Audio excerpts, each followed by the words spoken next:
Halo Mas, selamat datang kembali di channel Kang Airdrop. Nah, banyak beberapa dari subscriber saya atau pelanggan-pelanggan CV saya itu nanyain ya, Kang, kenapa gas ETH kok kadang 10.000, kadang 15.000, kadang sampai 50.000 ya kan? Nah, itu penyebabnya apa? Tolong dijelasin gitu. Oke, kita berarti masuk ke edukasi ya. Ini judulnya, nggak ngarep Airdrop Mas. Kali ini kita santai dulu sampai dengerin video ini sambil mau tidur siang atau tidur malam itu nggak apa-apa ya, urung-urungan Mas. Oke, setidaknya ada 4 poin yang utama lah. Untuk yang selebihnya itu sekunder atau tidak primer ya, sudah pasti ya. Maksudnya itu yang 4 ini saya rangkum, ini yang saya ketahui selama saya di airdrop ya, di kripto. Itu adalah nomor satu, ada lonjakan aktivitas jaringan. Jadi misalkan di sini ada sampean itu pernah ikut waitlist, nah, framing di jaringan Ethereum ya. Dulu ada contohnya banyak Mas, kayak Paragon ya, salah satunya itulah. Dan itu akan dibuka pada jam 10 malam gitu. Nah, otomatis jam 9 malam itu gas sudah mulai beranjak naik. Kalau sampai mendapatkan waitlist, mau minting NFT atau ada launching token, itu belilah Ethereum pada paginya. Misalkan sekarang tanggal 27 lah, misalkan gitu. Besok jam 5 sore itu ada launcingan token dari airdrop jam 5 sore di jaringan ERC20 atau Ethereum Mainnet. Itu pagi jam 10 atau jam 11 itu sampean sudah harus beli ETH untuk gas fee kalau sampean dapat alokasinya. Entah banyak entah dikit, yang penting beli dulu aja, karena ERC20 itu adalah syarat airdrop masa kini ya. Yang penting sampean itu ada wallet ERC20 nya, itu kemungkinan aman dari sibilnya itu semakin gede gitu. Nah, maksimal sampean beli itu jam 3 atau jam 4 itu sudah mulai naik Mas GUI-nya ya. Untuk yang belum tahu GUI, nah kan kadang GUI itu apa sih? GUI itu adalah satuan gas fee di Ethereum. Nanti saya kasih bergambar-gambar di layar ini. Nah, GUI di ERC20 itu sistemnya lelang Mas. Jadi nggak kayak BSC ya. Kenapa BSC murah? Kenapa layer 2 murah? Nah, kalau layer 2 itu konsepnya sudah berbeda lagi. Nanti kalau ada yang request aja deh, saya buatin videonya. Jadi yang poin pertama itu ada lonjakan aktivitas jaringan. Orang rame-rame make di Ethereum, yang paling besar bayarnya ada uang perjalanan mulus kan gitu. Sampai saya bayar gas ETH 10.000, sampai gas bayar ETH 12.000. Meskipun transaksinya itu ngekliknya duluan saya, transaksinya itu selesai yang 12.000 tadi yang lebih cepat gitu ya. Ya, maksudnya lonjakan aktivitas jaringan itu ada perdagangan DeFi atau membuka open swap, misalkan kayak Eigenlayer di jaringan ERC20 kan tokennya di lock tuh.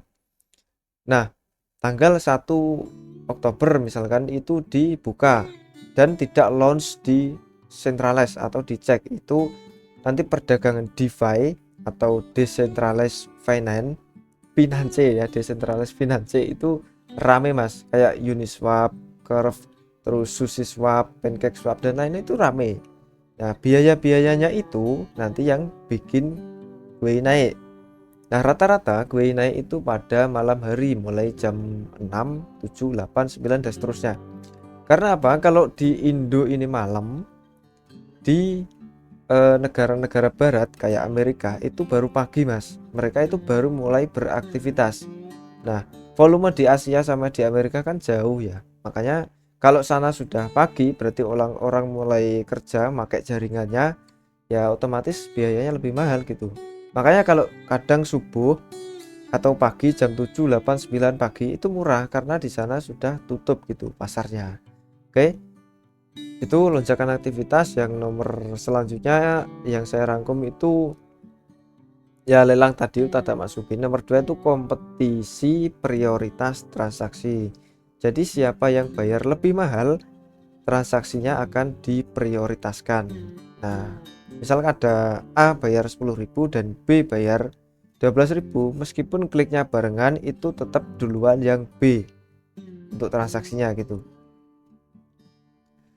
Yang ketiga itu kapasitas jaringannya itu terbatas Mas kalau ETH.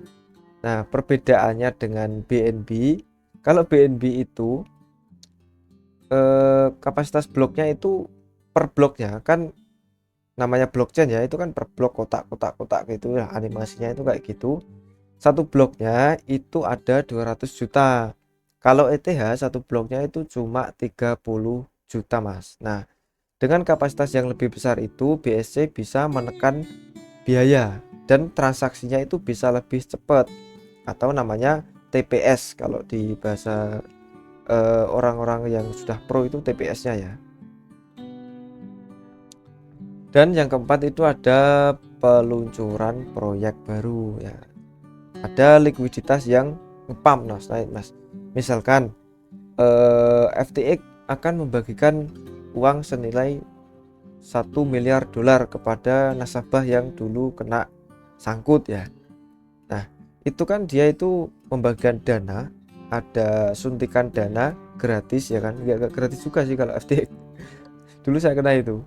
Nah, itu kan likuiditas ngalir ke pasar dan orang-orang rame-rame menggunakan jaringan ERC20, ya otomatis gasnya naik. Cuma poin yang utama itu adalah lonjakan aktivitas jaringan. Nah, sekarang kita bahas sedikit tentang perbedaannya dengan BSC atau Binance Smart Chain. Nah, seperti yang saya bilang kisi-kisinya tadi, kalau BSC satu bloknya itu bisa 200 juta gas per blok. Nah, kalau ETH itu 30 juta gas per blok. Nah, TPS di BSC ya punyanya Pak CZ orisinil ya, itu cuma 3 detik Mas. Jadi sampai klik kirim BNB atau USDT jaringan BNB itu 3, sampai hitung 1 2 3 itu sudah terkirim. Tapi kalau ETH sampai klik ERC20 ngeklik kirim itu ya, sampai hitung detiknya 1 2 3 sampai 12 sampai 15 detik itu kalau pakai GUI yang normal. Makanya di GUI itu ada tulisan lambat estimasi beberapa menit, ada yang cepat atau fast itu beberapa detik ya, kayak gitu. Cuma paling cepatnya itu 12 sampai 15 detik setahu saya ya.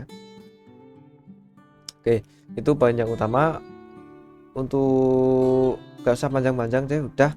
Jadi intinya seperti itu saja. Kalau sampean mau membeli ERC20, saya sarankan pagi. Kalau mau launcingan token 7 atau 8 jam sebelum launch token atau minting NFT event itu, sampean sudah harus membeli Ethereum dulu karena itu gasnya masih murah ya. Dan seperti biasa, kalau mau beli kripto atau jual kripto skala kecil atau besar, silahkan ke WA aja. Nomor WA ada di deskripsi video ini. Oke, terima kasih. Kita berjumpa lagi di video selanjutnya. Matur suwun.